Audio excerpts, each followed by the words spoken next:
Hey guys, hi, welcome back. So in this video, we will solve the questions of GATE. All the questions are of thermodynamics and we are solving from the year 2000 to 2020.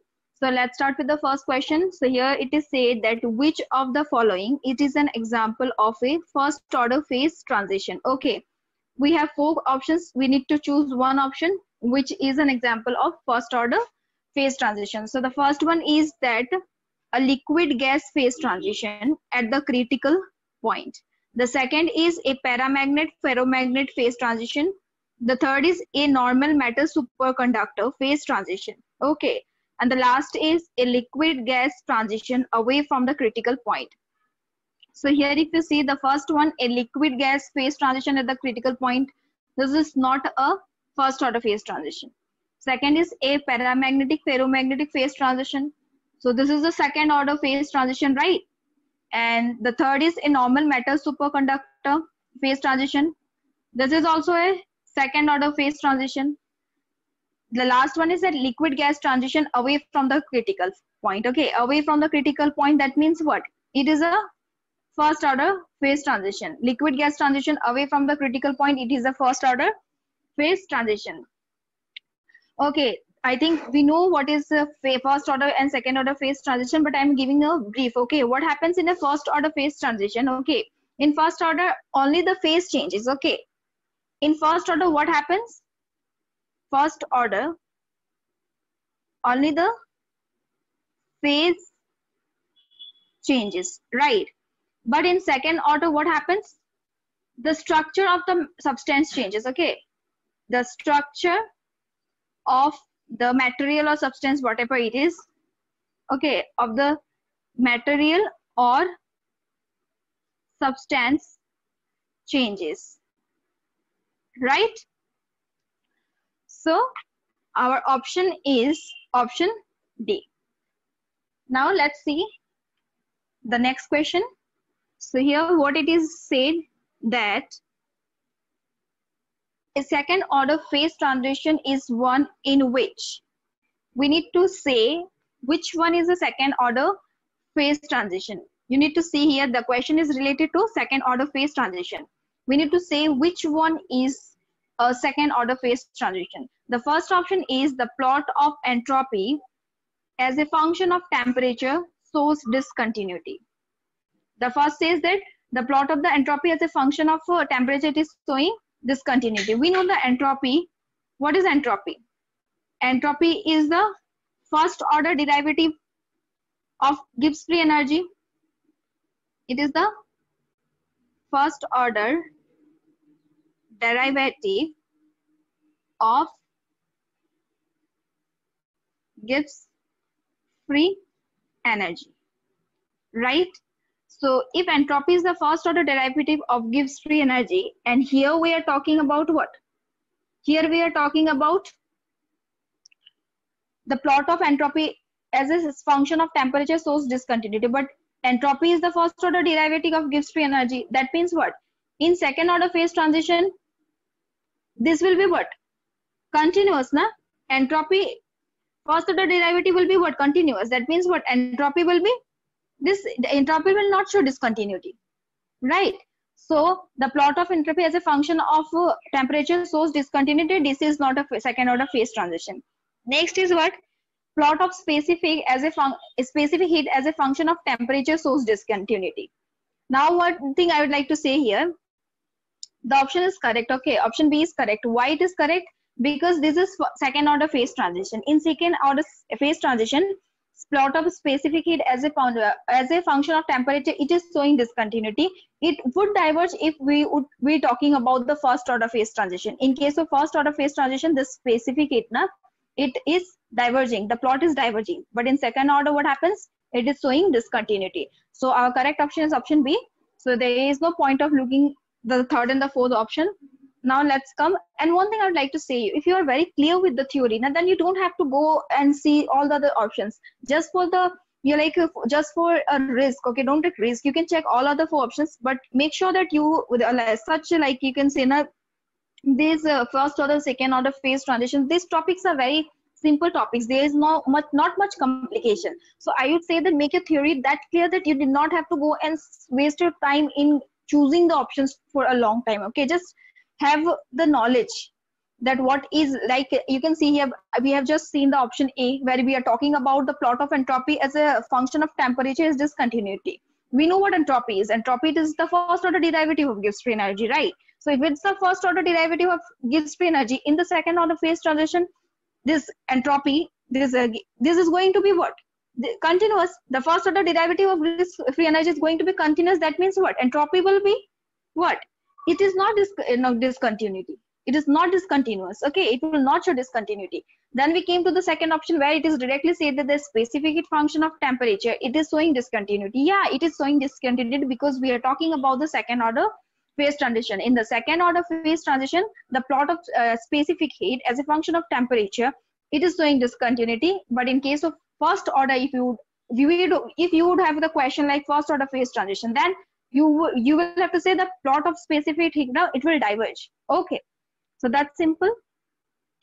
Now let's come to the next question. Here it is said, which of the following is a first order phase transition? So here also we have to choose which one is a first order phase or first order phase transition. So the first option is vaporization of a liquid at its boiling point. The second is ferromagnetic to paramagnetic. The third is normal helium to superfluid helium. The last one, this is not zero, okay, this is a bracket. Okay, the last one is superconducting to normal state. So you see, we already know that ferromagnetic to paramagnetic is a second order. Okay, normal helium to what? Superfluid helium, this is also a second order phase transition. Superconducting to normal state, this is also a what? Second order phase transition. So the first option, that is vaporization of a liquid at its boiling point, this is a first order phase transition. We need to keep in mind that in first order, what happens? Only the phase changes. Okay, there is a change in the phase. Okay, phase will change. But in case of second order, I'm repeating once again, I've done this in the previous question also. In the second order, what will happen? The structure will change. Okay, there will be a change in the structure, right, of the substance. Now let's come to the next question. So let's see question number 19 now. So what is there in question number 19? That in a thermally insulated container, 0.01 kg of ice at 273 Kelvin, it is mixed with 0.1 kg of water at 300 Kelvin. Neglecting the specific heat of the container, the change in entropy of system in joule per Kelvin on attaining thermal equilibrium is what? Specific heat of water is 4.25 and the latent heat of ice is 335 kilojoule per kg. So here what we are having, that in a thermally insulated container means there is no exchange of heat from outside. Okay, what it means? No exchange of heat from outside. Okay, so in this thermally insulated container, 0.01 kg of ice, which is at temperature 273 Kelvin, it is mixed with 0.1 kg of water at 300 Kelvin. Okay, this much water is there at temperature this much, so these two are mixed. Now what we need to do, we have to neglect the specific heat of the container. Okay, specific heat of the container is neglected and we need to calculate the change in entropy of the system. And the entropy should be calculated in the unit of joule per Kelvin, right? And when we need to calculate it? When the system is in thermal equilibrium. Okay, so here you can see the specific heat of water is given to us and the latent heat of ice is given to us. So if we see the question more deeply, you can see that we are having ice and water. The mass of ice is 0.01 kg and the mass of water is 0.1 kg. The temperature of ice is 273 Kelvin and the temperature of water is 300 Kelvin. We can see ice is at lower temperature, water is at higher temperature. Since it is mixed in a thermally insulated container, that means there will be no heat from outside. That means the ice is at lower temperature. So ice will what? It will gain the heat. So this heat gain that ice will have, it will be not from outside, but it will be only from water, right? So water will transfer heat to ice. And then we will see after some time, ice will change its phase. Okay, right? And what is provided here? The latent heat, means the amount of heat required to change the phase of ice. In that case, what you will see that the temperature will not change. The temperature is constant in this case. And now you will see after some time, the giving of heat, okay, the process of heat transfer, this will stop. And this too will be in thermal equilibrium. And there will be a temperature TF, okay, which will be the final temperature. So you need to keep in mind this TF, it will be what? It will be greater than the temperature of ice, right? But it will be lower than the temperature of water.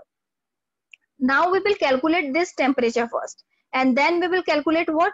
We will calculate the change in entropy, that is delta S. We know delta S is equals to what? dQ by T, right? So let's start. First we will calculate the temperature. So for this, what we will write?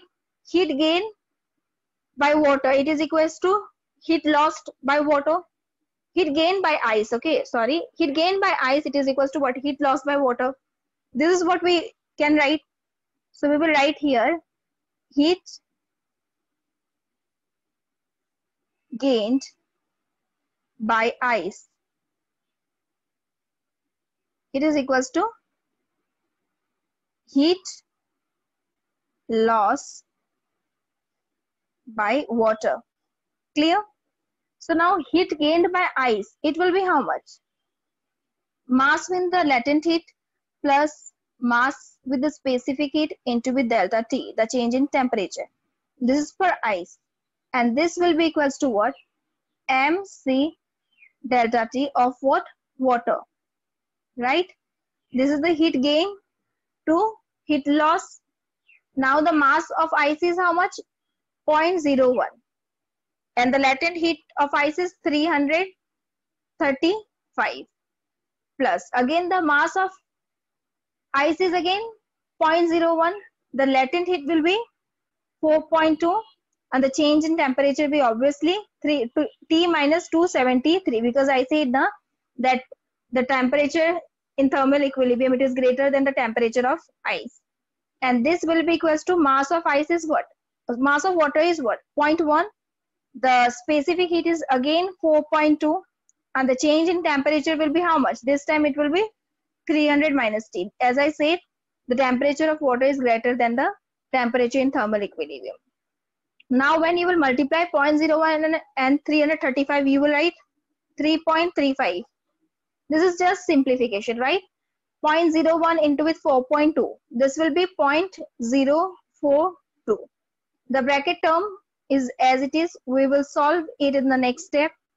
This is equals to 0.1 into with 4.2. That means what? 0.42. Here also the bracket term I am keeping as it is. We will solve it in the next step.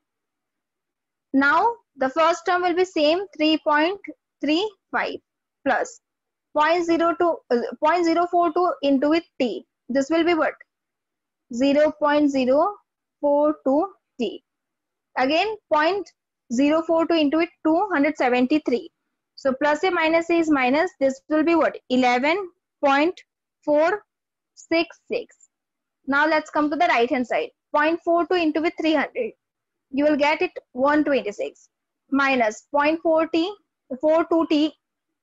Okay, this will be the second term will be what? 0.42 into with T. So this will be what? 0.42 T. So we will bring the like terms in one side. So this T terms 0.042 T. And this one is what?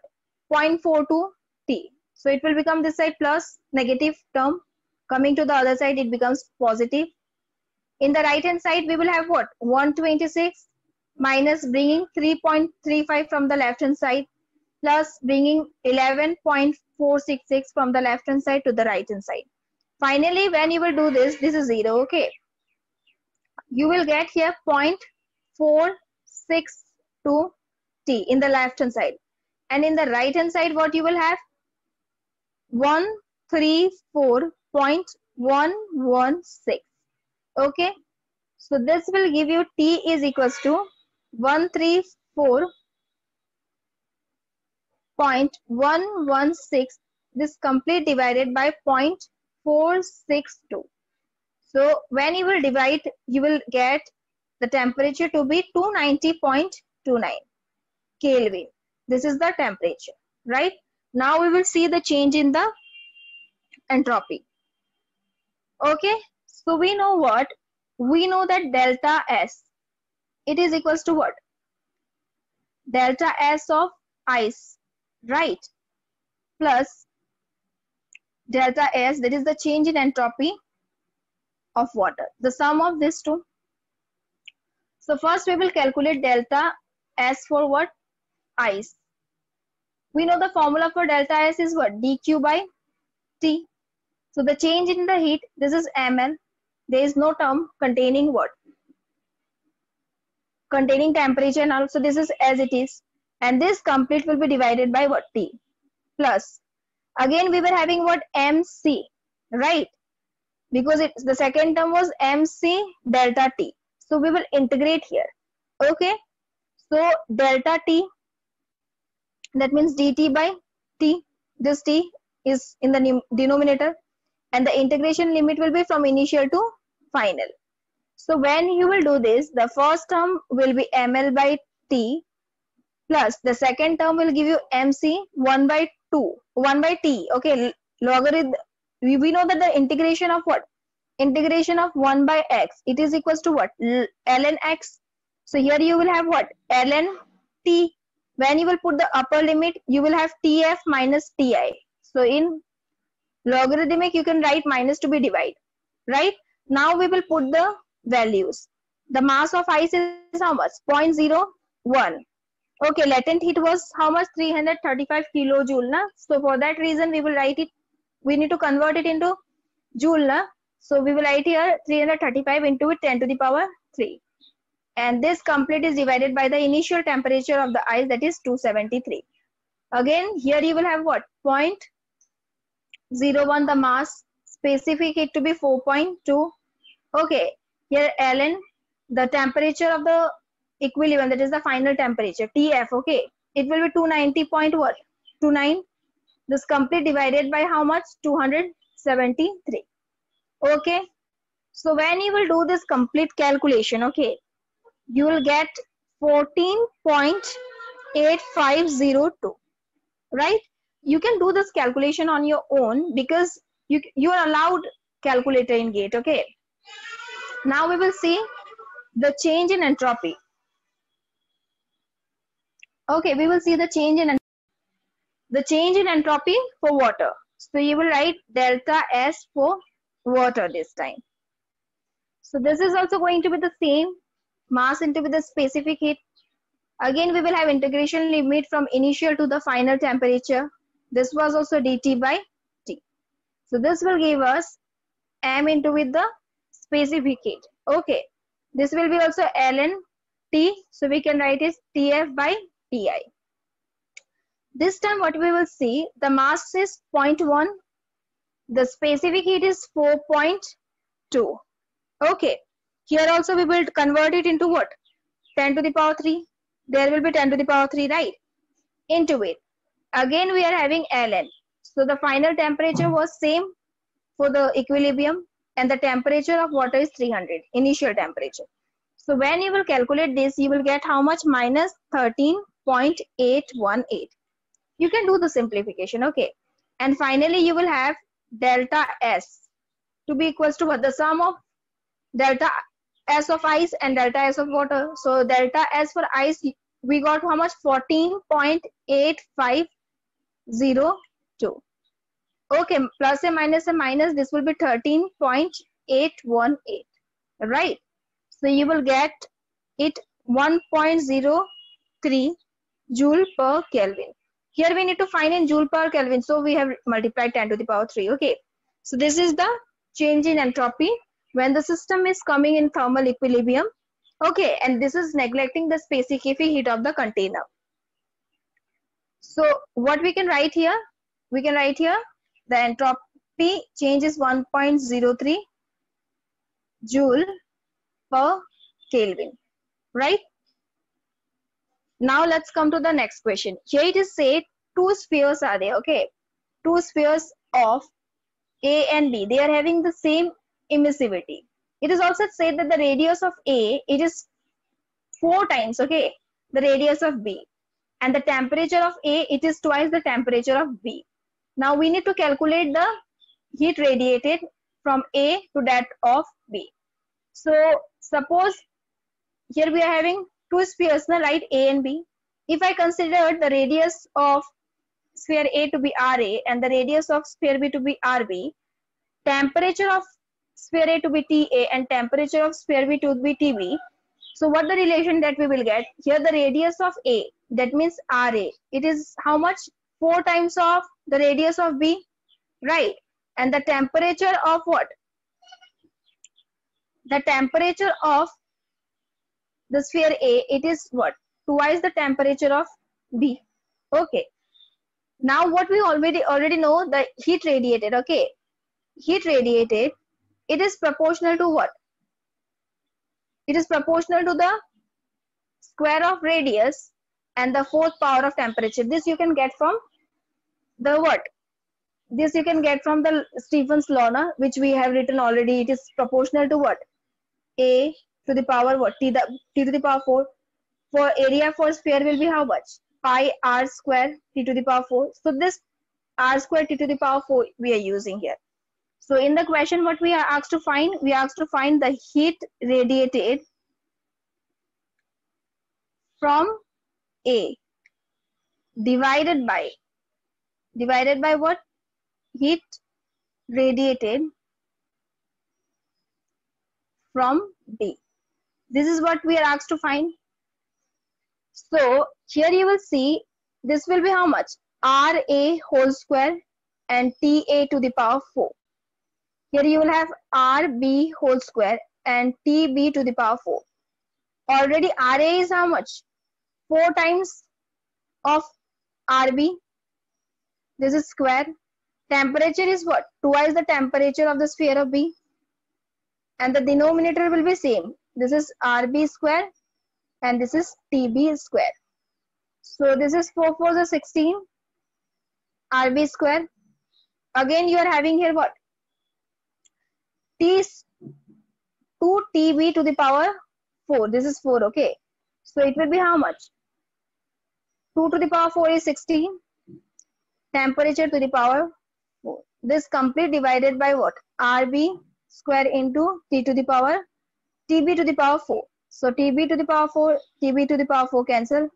The radius is also getting cancelled and you are having here 16 into with 16, that is 256. So the ratio of the rate of heat, okay, radiated from A to that of B is 256. Okay, just simply using the proportionality formula. Now let's see question number 21. What is said here? We have a one-dimensional gas which is having n non-interacting particles and the mass of these particles is m. And here we are given with the Hamiltonian for a single particle. We need to calculate the high temperature specific heat in units of R equals to NKB. Okay, this is the high temperature specific heat. And here KB, it is the Boltzmann's constant. So to solve this question, we will simply use what? The law of equipartition of energy, okay. This is what we will be using here. So in the question, once again, I'm repeating, here you are having a one-dimensional gas. The gas is having n non-interacting particles. The mass of these particles is m. You are given with a single particle Hamiltonian, means the Hamiltonian for one particle. And you need to calculate the specific heat. Okay, high temperature specific heat in the units of R equals to NKB. KB is the Boltzmann constant. So for this we will write, sorry, this is H, okay. We will write it for all the terms. Okay, so the average energy that we are going to write, it will be how much? P square by 2m. I'm writing each terms, okay. Here it is half m omega square x square, and the last term is again half m omega square 2x, right?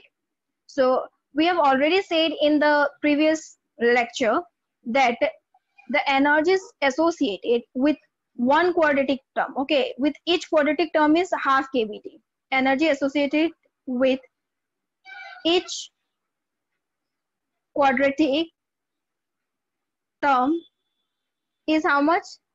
Half kBT. Okay, so this is half kBT. So if you see here, you are having one quadratic term, that means it will be what? kBT by 2. Okay, plus here also you are having one quadratic term, so it will be how much? kBT by 2. But here there is no quadratic term, and we know that the average of x, it is equals to what? 0. So this particular term, entire term will be 0. Now you can see this is the Hamiltonian for one particle. We need to calculate for what? N particles. So just multiply n here. And it will give you the energy to be how much? N kBT. So now we are asked to find what? The specific heat. Right? We know that the specific heat is del U by del T. So this is the energy here. So it will just be N kB. Okay, because del U del T, when you will differentiate this T with respect to T, it will give you 1 and you will have only N kB. So if you compare this with R equals to N kB, you can see the constant term will be equals to what? 1. Right? So your correct option is option A. This was a very simple question, just using the equipartition of energy concept. Now let's see the next question. Here it is given the energy density and the pressure of a photon gas. The energy density is given to be what? 8 T to the power 4. The pressure is how much? U by 3. So here this T, this is the temperature, 8 is the radiation constant. Okay. So also it is given that the entropy per unit volume is what? Alpha A T to the power 3. You need to calculate the value of alpha. Okay. The energy density is given for a photon gas. The pressure is also given. Here in the energy density, A is the radiation constant, T is the temperature. The entropy per unit volume is given to be alpha A T to the power 3. We need to calculate the value of alpha. So to do this question, we will use the first law of thermodynamics. Okay, we know that first law of thermodynamics is what? dq, it is equals to what? du plus dw, right? So dq can be written as tds, du can be written as it is, and dw can be written as what? pdv. Now when you will differentiate this complete, okay, with respect to what? Volume. That means what? You will have T ds by dv. Okay, keeping temperature constant. This is du by dv. Here also you are keeping what? Temperature, you are keeping it to be what? Constant, right? And the last term will give you only P. So taking this temperature to the right hand side, what you will write? ds by dv, it is equals to how much? 1 by T del U del V, temperature constant, plus P by T. Okay. Now you see del S by del V. This is the entropy per unit volume only. So here it is given it to be what? Alpha A T to the power 3. This is given in the question.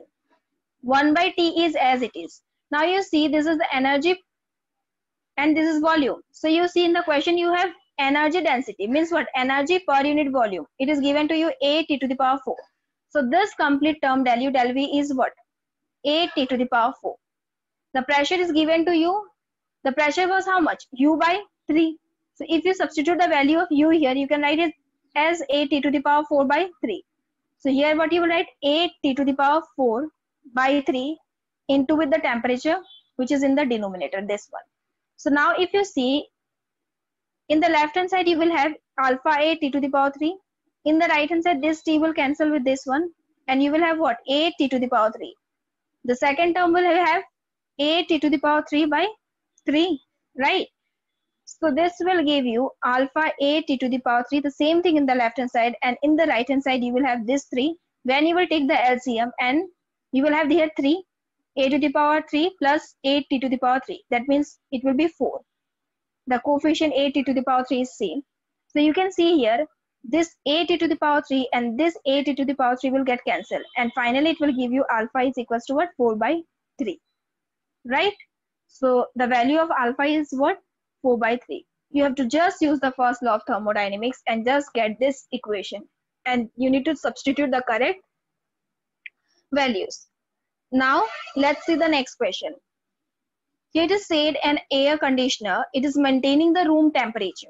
Okay, there is a air condition which is maintaining the temperature of the room to be how much? 27 degrees Celsius. Okay, but the temperature outside is how much? 47 degrees Celsius. Okay, so when this is done, due to the temperature difference, okay, this temperature difference between the room and the outside, some amount of heat, it is conducted to the walls of the room. Okay, that amount of heat is 7,000 watt here. And we need to calculate the minimum work that is done by the air conditioner, okay, done by the compressor of the air conditioner per unit time. Okay, we need to calculate the minimum work that is done by the compression of the air conditioner per unit time. The air conditioner, it is maintaining 27 degrees Celsius temperature of the room, while the temperature outside is 47 degrees Celsius. When the temperature is what? Maintained. Due to this temperature difference, there will be some amount of heat conducted through the walls. Okay, that heat is 7,000 watt. So just calculate the minimum work. So for this, what we will use is that we will use the work performance of refrigerator formula. This is the formula we are using to find such type of work done. Okay, so what we know here, that work performance, okay, work performance of refrigerator. The formula is what? The formula is Q2 by W, right? Here this Q2, it is the amount of heat absorbed. This is the amount of heat absorbed, right? And this W, it is the work done. We also know that work done performance, okay, minimum work done formula we are having now. We are having what? Q2 by Q1. This is the minimum work done formula. Q2 by Q1. It is equals to what? T1 by, this is Q1, okay. Q1 by Q2. It is equals to T1 by T2. Using this, we can write here W, the work done, is equals to what? Q2 into with T1 minus T2 by how much? T2, right? So this is the work done that we need to calculate. So W will be as it is. Q2, the amount of heat absorbed, okay, that will be how much? 7,000 watt. So this is 7,000.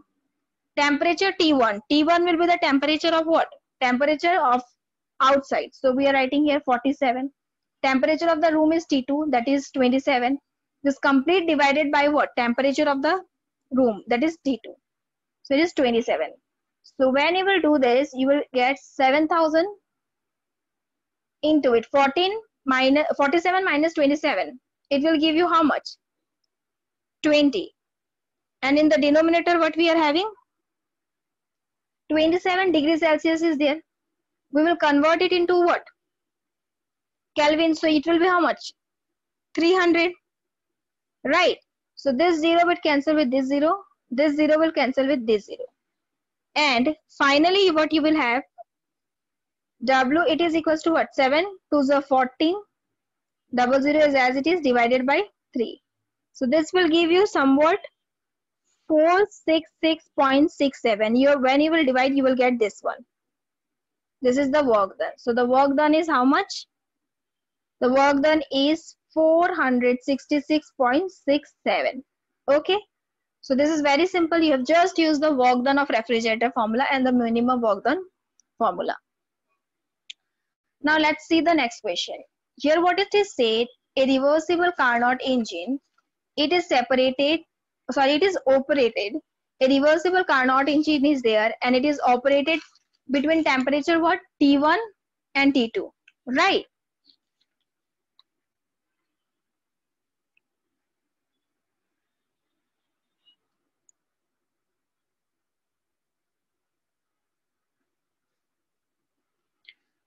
Let's see question number 24. Here it is said a reversible Carnot engine, it is operated between temperature T1 and T2. Here T1 temperature it is greater than T2 with a photon gas as the working substance. The working substance is what? A photon gas. We need to write the efficiency of the engine. So reversible Carnot engine is here operated between temperature T1 and T2. Here T1 it is greater than T2 and the photon gas, it is the working substance. So you need to write the efficiency of the engine. Okay, we know the efficiency of the engine is given by eta is equals to 1 minus T1 by T2, right? This is the formula. So now when you see the formula, you can see here the efficiency is depending only on the temperature. It is not depending on the working substance. Here it is said now photon gas is the working substance, so it will not create any change. It will not affect the efficiency. So the efficiency of the Carnot engine will be directly 1 minus T1 by T2. So the correct option is option B.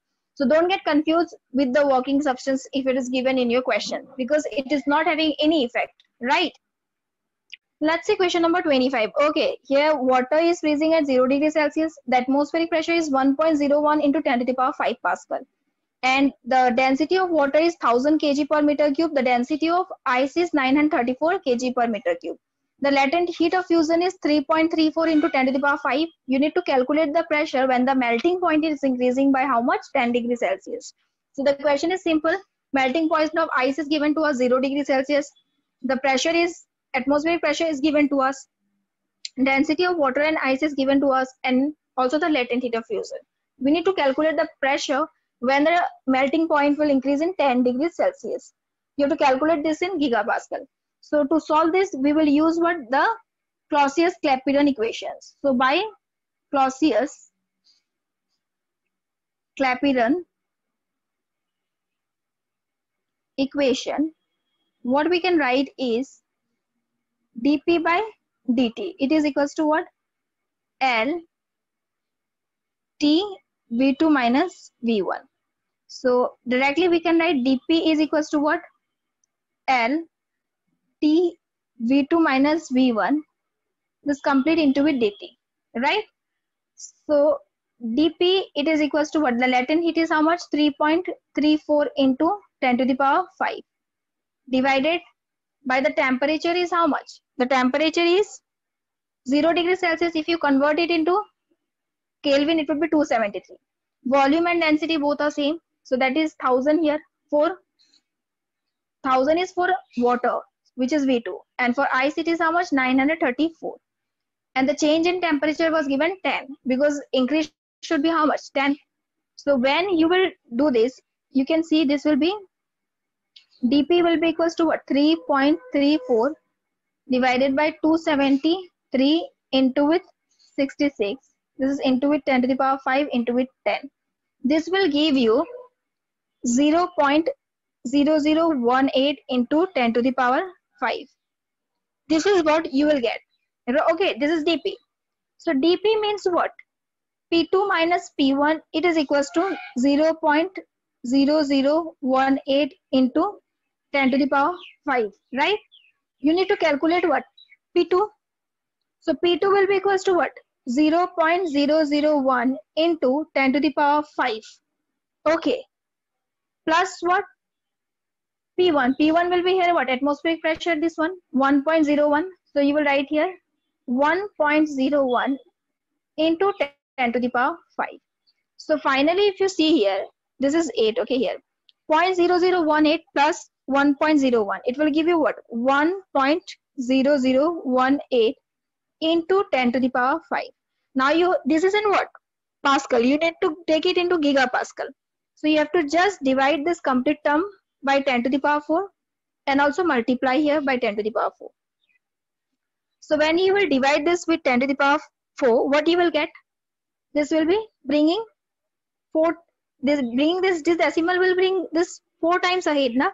You know, no, when you will divide this complete term with 10 to the power 4, then what you will have? It will be 0.01, right? And here into with how much you will have? 10 to the power minus 2, right? Just doing the normal division, okay? And here it will be how much? 10 to the power 9. This will give you this. So it will be how much? 0.01 into with 10 to the power minus 2 gigapascal, right? So this is the answer. You can calculate it, okay? Just you have divided by 10 to the power 4 and then multiplied so that it will be balanced. Then this is giving you 10 to the power 9. And this one, it will give you 10 to the power minus 2 is taken one side. When you will multiply with this, the decimal will come what? One step more ahead. It is 0.1. It will be now what? 0.01. So this is what I have written here. This is 10 to the power minus 2 as it is. So I've made it gigapascal. So your answer is that the pressure will increase by what? 0.01 into 10 to the power minus 2 gigapascal. So that's all in this video. We will come up with the gate part 3. Thank you so much. Have a good day.